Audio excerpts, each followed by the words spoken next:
السلام عليكم ورحمة الله تعالى وبركاته. كيف الحال؟ إن شاء الله تكونوا بخير وبصحة جيدة يا رب. مغامرتنا اليوم أو زيارتنا اليوم غادي تكون اللي غادي نشوفوا مناظر أكادير من الجو، وذلك عبر التلفريك أو لا القاطرة المعلقة. هاد القاطرة المعلقة هي تجربة زوينة بزاف وكتستحق أنها تعاد. في الحقيقة ممكن الواحد يحس شوية بالخوف في الأول، خصوصا الناس اللي عندهم فوبيا العلو، ولكن زوينة بزاف. اليوم إن شاء الله غادي نركبوا جميع التلفريك الرابط بين أكادير أوفلا ومحطة تيدلي. هنا كان نحاولوا نحطوا السيارة، هذه هي المحطة ديال التلفريك، وهنا هذا هو الباركين ديال السيارات. هنا غادي نفوتوا على هنا لهاد الكيشي ديال الاداء، كتخلص على الباركين ديال السيارة، اظن شي 7 ولا 8 دراهم اظن للساعة. ومن بعد ناخذ التذكرة هنا الاوتوماتيكية، ومن بعد ان شاء الله غادي نحطوا السيارة في الباركينغ. هنا هذا مغسل للسيارات، واحد اللافاج اللي بغى يغسل سيارته كيغسلوها ليه هما.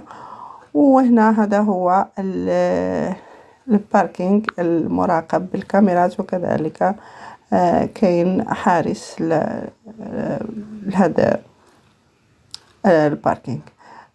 من بعد ما حطينا السيارات وجهنا الى محطة التلفريك، ومن هنا غادي نشريو كذلك تذاكر الرحلة. وبقاو معايا حتى نشوفوا جميع هذا المغامرة.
هنا بعد ما شرينا التذاكر ديال الرحلة غادي ننزلوا لتحت باش ناخذوا القاطرة في الطابق السفلي.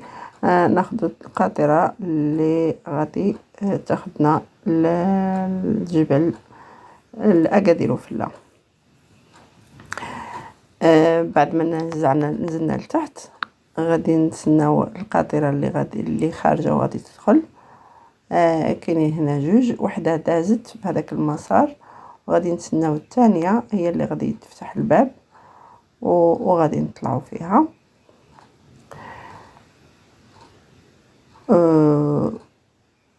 القاطره كبيره كتسع الى حوالي 8 الاشخاص كما غادي تلاحظوا معايا، ماشي صغيره.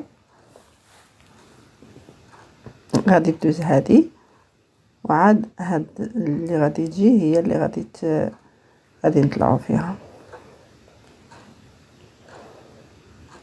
ها هي محلوله، لحقاش هذيك دازت كانت مسدوده.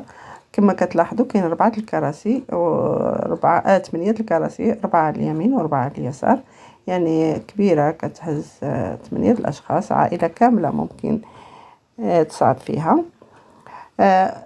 غادي نتسناو حتى يتسد الباب، يعني حتى كيتسد الباب عاد كتمشي للقاطره كما غادي تلاحظوا. وغادي تصعد على الجبل ديال حتى الأكادير أوفلا. الطول ديال هاد المسار ديال هاد التلفريك هو على خطين، خط ذهاب وخط إياب، حوالي 1700 متر. هنا كما تلاحظوا غادي يتسد الباب.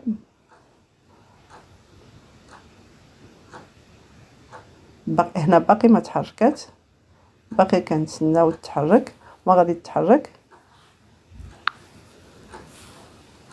هانتوما كتلاحظوا واسعه فيها 4 الكراسي. ها هو الباب تسد، ودابا عاد غادي تتحرك. فيها 4 الكراسي من الجهه اليمنى، ويجيو 4 الكراسي من الجهه اليسرى، يعني كبيره. هنا بدات كتتحرك، ها هي دي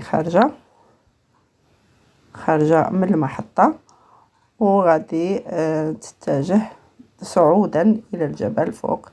هذاك الخط ديال هذا خط الذهب، خط الاياب. كاين قاطرات كتجي، ما كاينش غير وحده ولا جوج، كاين بزاف ما شاء الله رايحين جايين. هنا كما كتلاحظوا احنا فوق، بدينا نصعدوا فوق الجبل. غادي نرجع الكاميرا لتحت، وغادي تشوفوا الجبل كيبقى لتحت، والمحطه ها انتما المحطه هي هذيك اللي بقات لتحت، وحنا صاعدين على الجبل. غادي نصعدوا حتى لهذاك الجبل فوق لاكادير اوفلا. الفوق في الجبل ديال اكادير اوفلا كاينه قصبه، كاينه واحد القلعه على شكل قلعه، الاطلاله ديالها كتطلع على اكادير كلها. وكاين مكان فين واحد يشرب قهوه، وكاينه واحد قلنا قصبه الفوق، ومكان ياخذوا فيه الناس صور واطلاله على البحر واطلاله على اكادير. ها هما القاطرات كيكونوا جايين. فبقاو معايا في هذا المشوار.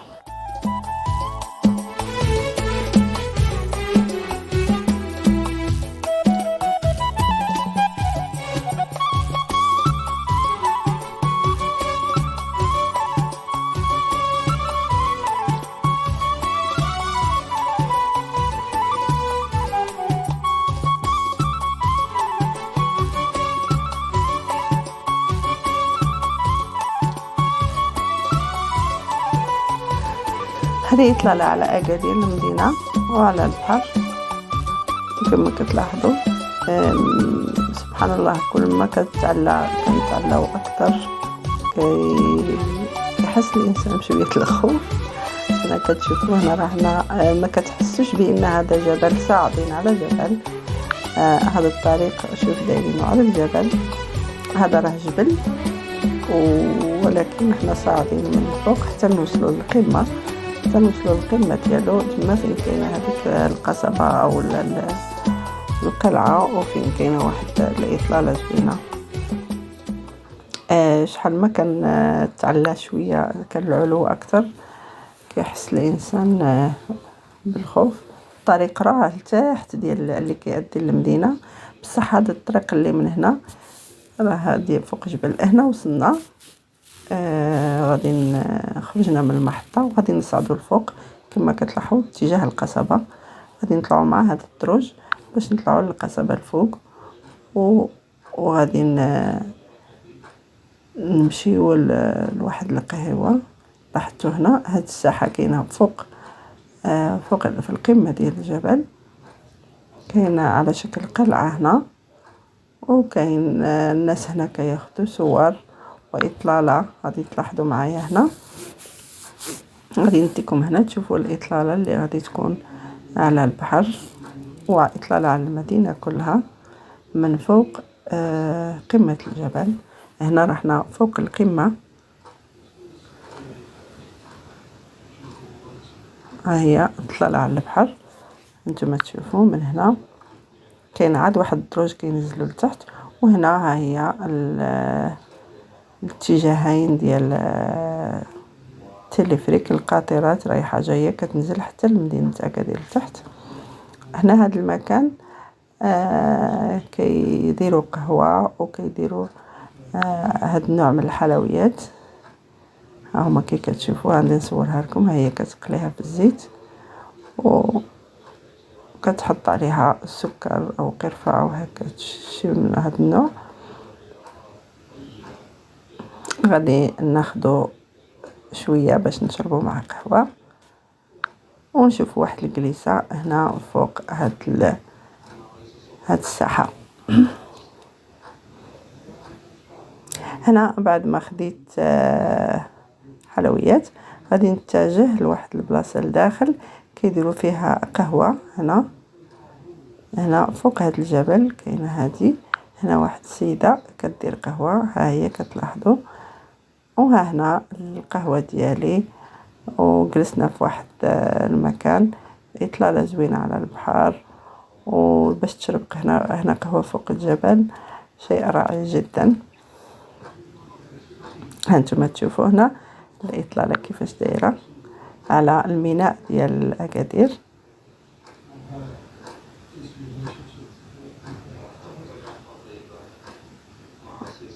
ها هي القلعة أو لا القصبة هي هذه، وهذا الميناء ديال أكادير أو لا أكادير المدينة كلها. هي هذه من هنا من فوق أكادير وفلا كتطلع على المدينة كاملة.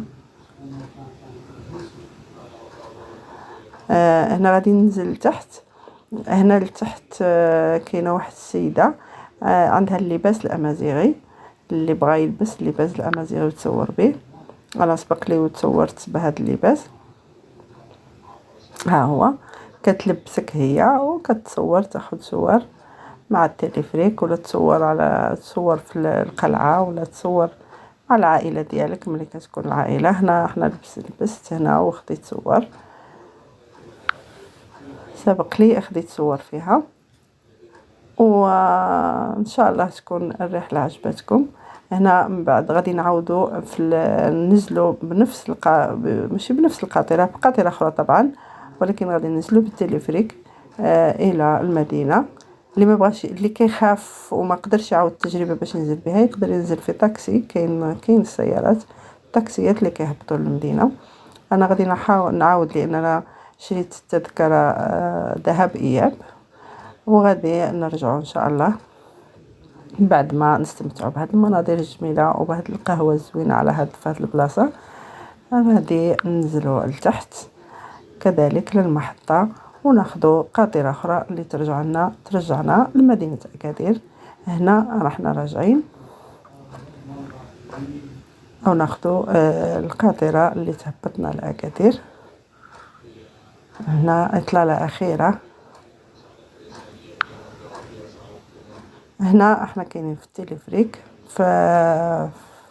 راجعين للمدينة مدينة أكادير كما كتلاحظوا. هنا لتحت في الجبل كيديروا أشغال، غادي يديروا مدينة ملاهي لتحت في هذا الجبل. داكشي اللي كتشوفوا محيدين مقلعين الشجر وكيخدموا. هذه هنا أشغال كيقولوا لمدينة ملاهي، والله أعلم. ان شاء الله السنه الجايه اذا كتب لنا الله نجيو وغادي نشوفوها متغيره طبيعه الحال هذه المعالم كلها. وان شاء الله تستمتعوا معايا بهذه الرحله ديال التليفريك، والى اللقاء في فيديو قادم ان شاء الله. نخليكم مع باقي الرحله وكذلك العوده الى أكادير.